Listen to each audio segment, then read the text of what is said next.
Hello, everyone, and thanks for joining us on Midday News. We'll begin this half hour with President Bola Tinubu's first meeting with the newly appointed service chiefs at the presidential villa a few days after making sweeping changes in the military hierarchy. During the meeting, President Tinubu charged the newly appointed service chiefs to justify the confidence reposed in them by further enhancing professionalism, vigilance, and comradeship that defines Nigeria's armed forces. It could be recalled that the presidency insisted that the shake-ups in the furtherance of the efforts of the federal government to strengthen the national security architecture.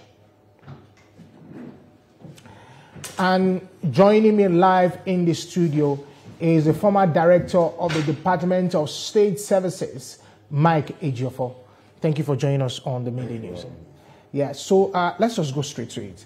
Nigeria's face multiple security challenges. You look at it from insurgency, banditry, kidnapping, and all of that. What should be at the top of these top priorities for these new service chiefs? Well, first of all, we must try to appreciate the outgone service chiefs, especially the Chief of Defense Staff, who was more or less a rallying point, among the service chiefs. And they've done their best under the circumstance, and we must appreciate them. Then coming to the new service chiefs, having a meeting with the president is normal because the president is also concerned about the security situation in the country. So you must have charged them to go ahead and possibly consolidate on the gains made by the outgoing service chief. Luckily enough, the former Chief of Army Staff is now the Chief of Defense Staff, so he's on a familiar terrain. They work together. The most important thing, like the President has always insisted, is that there must be that synergy, there must be that cooperation among the various agencies, because no one single agency can do it alone. And with the coordination from the NSA and the other security agencies, I think we'll consolidate and make more progress in terms of the fight against insecurity. Some analysts have also said, argue that leadership change alone is actually not enough.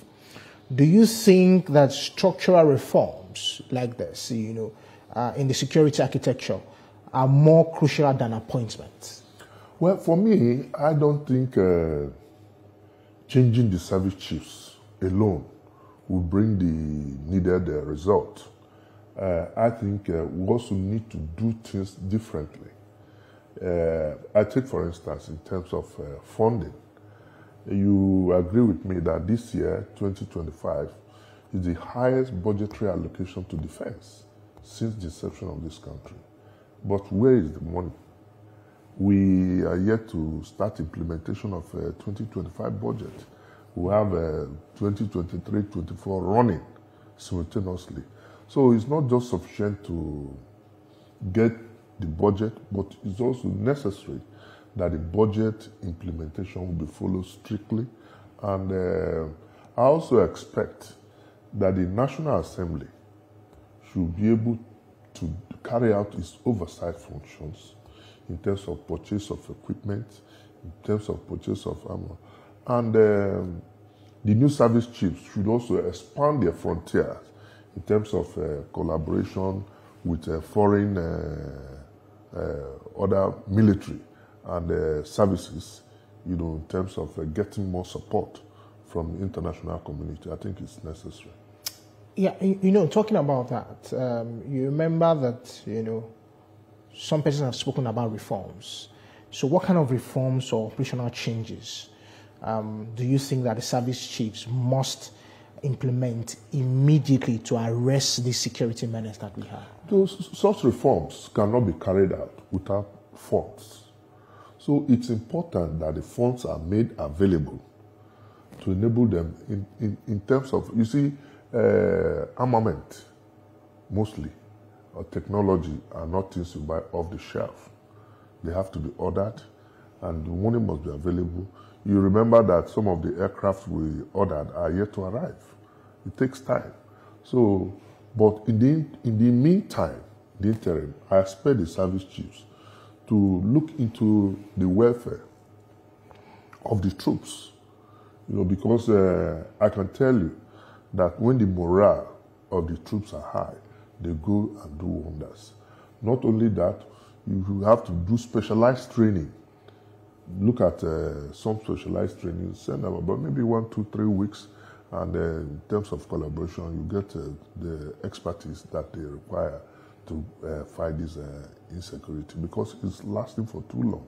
And it's more critical now because in a few months, now, a year now, we should be talking of an election. So if we don't have this insecurity solved, it becomes a problem for the government to campaign. And I don't think the government will want to campaign under this condition, despite the progress we've made so far. One of the things that is actually lacking between the military and the people is public trust. And if you look at it, public confidence in the security sector has been low in recent years. How can the new military chiefs, be able to restore that and boost the public trust? Well, it will not. It will be wrong for us to completely rely on the military for that public trust to come back. The government has a major role to play in restoring that confidence. In terms of provision, I was reading in the papers. You can see the price of commodities like rice is coming down. So government needs to provide those necessary ingredients for people to survive. By when you build confidence in the government, you are reducing the problems, the challenges of the military. So we cannot concentrate on the military. We also have to do certain basic things on part of government to restore people's confidence. I'll ask you this last question. In practical terms, what outcomes should Nigerians look for in the coming months to measure the effectiveness of these new service chiefs?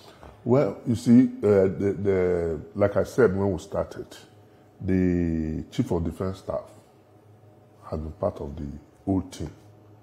So he will take it up from there, and we expect changes in tactics, changes in methods of operating. They say new broom sweeps cleaner. So I think they should also come up with their own ideas to build that confidence and possibly change the narrative from what we've been seeing before. Thank you very much, Mr. Mike Ejiofor, former DSS Director.